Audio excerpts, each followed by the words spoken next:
Hi, everybody. Marty Rubin, and I'm back for another segment of Marty's Corner. And we have 4 special guests today. Our lucky day. 4. These are the tough guys, the bad guys from Sister Act. So, Aidan, why don't you give us a start over there? Introduce yourself and tell us what part you play and where you grew up. Sure. I'm Aidan Michael Kelly. I played Joey in Sister Act, and I grew up right here on Long Island.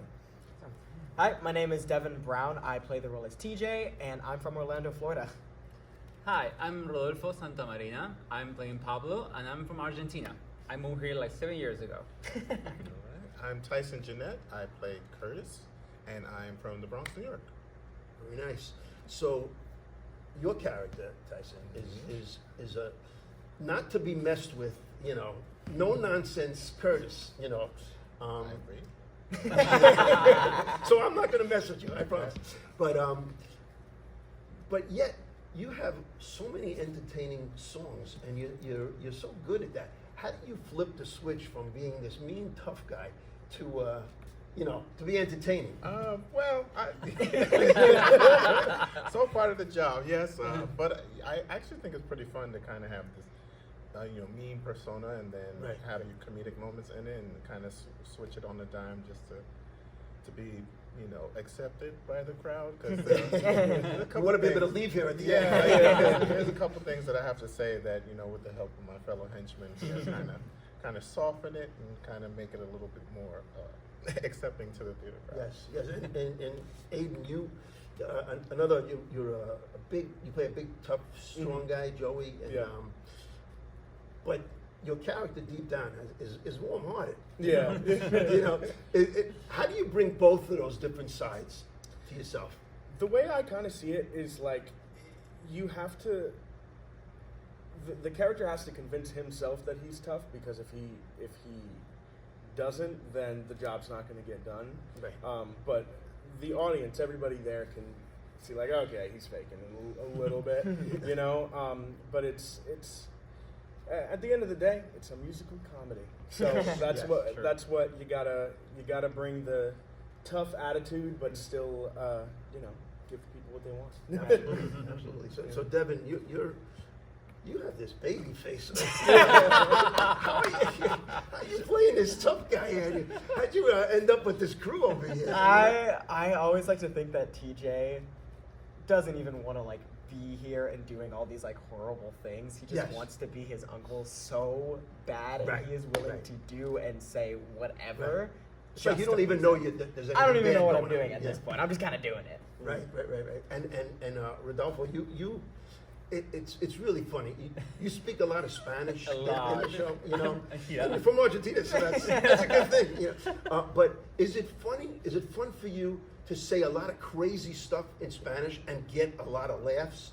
You don't know what they're understanding, but they know it's funny. I think it actually does. When I was reading the script and having all these Spanish words, I talked to Vince, the choreographer, said, "Hey, are you sure I have to say all these words?" He said, "Yeah, that's the point." Right. Even though they don't understand what you're saying, the scene is helping you to build this comedy, so it really works. Right. I'm having a blast every night. The audiences are so responsive to all of you, So I have to throw in my sports reference as Marty's Corner fans, right? Okay. You're a Marty's Corner fan, right? Thank God. Here's the sports reference, all right? And it'll all come together, don't worry.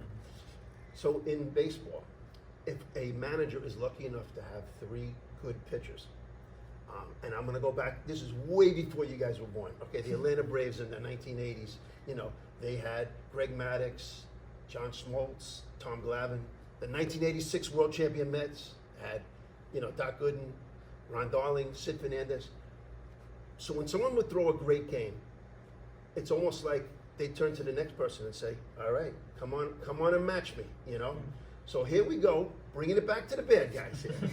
And your manager, all right, Curtis, who you're playing,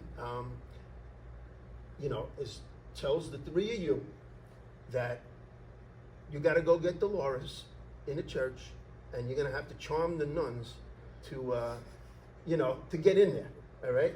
Yeah. So up first, pitching first, is Aidan, all right? So you get the crowd so crazy. I think it comes out of nowhere, right? You get the crowd so crazy. Does your juices get flowing when you're in the middle of It's like it's again. It goes back into the comedic bones of it. You know, I don't know. Like they're just not the brightest bulbs, and they think the best way, the only way that they can possibly think of to get into the church, get into the nuns, is nuns, women. I can charm a woman. And then that's how the song "Lady in the Long Black Dress" goes, because an absolute classic. Yeah, their mindset is so simplistic that it's like, for the audience, they're in on the joke, but none of us get it because we think we got the best idea, and they're like, "You guys are idiots." Like, you know, and that's why the song is so funny, because they're making fools of themselves. Right. In front of everybody. Well, okay, so you set the groundwork with your song, okay, and then, you know, up next is you, Deven. Does it get you psyched up? Say, I gotta match Aidan's intensity here and bring it. Yeah. You know, when I'm singing. Honestly, I love the fact that you bring so much to the table, just for the fact of like, okay, now I know what works, and when I go up there, I feel like TJ sees that and goes like, yeah, but I can do that, but better in my way. Right. And when I go up there and do that, oh my gosh, during rehearsals, it was so hard for me to do like anything, because when I first learned about this song, I was like, wait, this is like the whole topic of the song, and then we choreographed it, and I said, oh, yeah, sure, I'll do that. Yes. And then Rodolfo. Okay, so the two of them have the crowd whipped up in a frenzy. Okay. So does that get you ready to rock and roll for your turn? Yeah, it's funny because at the beginning I'm kind of against like them, like, what are you doing, guys? But then I started buying this. Oh, this is a great idea. So I had to like jump in the train and bring everything up. At least I try, bringing this Latin flavor to the song, which I love. Great. They gave me a little like freedom to like go for it. I look forward to that every night. I really do. I did tell them, you know, just get it done. So whatever they had to do to get into the house. That's right. When Curtis tells you to get it done, no, we're gonna get it done. So there's another song too that's really, really quite funny. You know, when I find that girl or that woman, do you ever, when you're singing that song, I mean, that's a crazy song, because I mean, it's basically talking about killing Dolores. Yes. You know, yes. But it's hilarious. Mm-hmm. Do you have to not even think about the words, because you know it'll crack you up if you thought about the words? I think it's kind of brilliantly staged, brilliantly directed, and choreographed. In that, I just have the license just to say what I'm going to say, right. And without them, it would be kind of hard to say. It's a song about domestic violence. Let's just be honest. Yes. You know, and they find a way to bring the humor in it so that I can kind of just streamline and have my focus, and they're padding it with the musical comedy of it. Yes. Somehow it works. And you seem so mild-mannered here. Yeah. Does he scare you on stage a little bit? Like, you know, he could be menacing. You know, there is one part that gives me a little bit of the heebie-jeebies. It's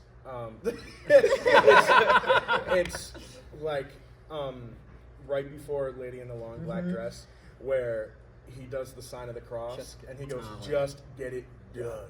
And that is like, okay, well, I have to get it done now. Okay. Yeah, that definitely makes a statement. You know, and you leave on that note. You know, bye. I'm in and out. That's right. It's get it done. Is it? Let me just ask you again. Is it fun to play the lead bad guy in something like this? Yes, it is actually, because it's just interesting, especially leaving out and kind of seeing the effect that might have. You know, and it kind of gets tied up at the end where I get my just desserts, so it's okay. But I do like that juxtaposition, and kind of, you know, it's nice to see how far you can go to where someone would still find you endearing as a character. Yes, yes. Rodolfo, you, it's very interesting, you know, that all of you, like, I don't know how you rounded up this posse over here, but you know, when you look around and you're on stage, you know, and do you say, you know, first of all, did you know any of them before the Sister Act? No, first time. So, did you know right away, like in rehearsal, like, oh, the four of us really click? You know, there was five, but we won't talk about what happened to the fifth. You know? When you have to like build this community family in such a fast process, you never know how it's gonna end. Yeah. But I'm happy that the team behind the table, the creative team, works together so well to like bring this stage together, and I think also like Tyson said that like the choreo help us to like have fun with each other, and we have so much freedom to I'm gonna bring this to the table. Does this work? Yes, great. Does it work? Maybe not. Let's adjust this thing. Yeah. So that give you the ability to like compose something together that really works, and I think that's why you can see like we work on stage so well. You really It did. actually was one of the first, if not the first thing that we actually staged. I think in the beginning of rehearsals, You're right. it was probably, I think, the first song we had to Yeah. sing. Yeah. Everybody was like, okay, day one, here we go. Yeah. And so that kind of gave us the most amount of time and to just set it and keep building and working on it. So. Yes, yes. Deven, this show's very funny and very entertaining, but there are some serious messages in it also. What do you think the message of Sister Act is? I think just finding yourself in a way of like, I'll take like Dolores, where she thinks she wants to be this huge Broadway star or Hollywood, and she still does. But after going through this Sister Act, she finds a place she can call home, a family of some sorts. And to me, that's finding yourself and where you belong. So that's what I think the whole message is, even with our crazy bits in it. Do you find that different audiences, depending on how engaged they get, because some are, you know, really over the top, you know, some are lighter. Does that affect your performance at all? I think that, you know, if an audience is more engaged, we definitely feel it. Yeah. So for those out there, if you like something, laugh, Hoot, holler, come on. holler, everything, make it known, because that means that, you know, that helps us know that we're doing the right thing and things are going well. But at least, like, I try to give every audience the same respect. That consistency. Yes. Exactly, because at the end of the day, they paid the exact same that everybody else did, no matter how engaged everybody is. So, Yep. Rodolfo, you mentioned you grew up in Argentina. Did you go to like community theater there or acting? When did you get into acting? It's different than here. We don't have that much acting scene back at home. We do have a lot of theater. But I started performing when I was 14, and I got into the big theaters and all the big industry. And at some point in my life, I said, okay, if you want to keep growing, you have to like travel somewhere. When did you come to the United States? 2018. Okay. At the end of 2018, and I've been working since then.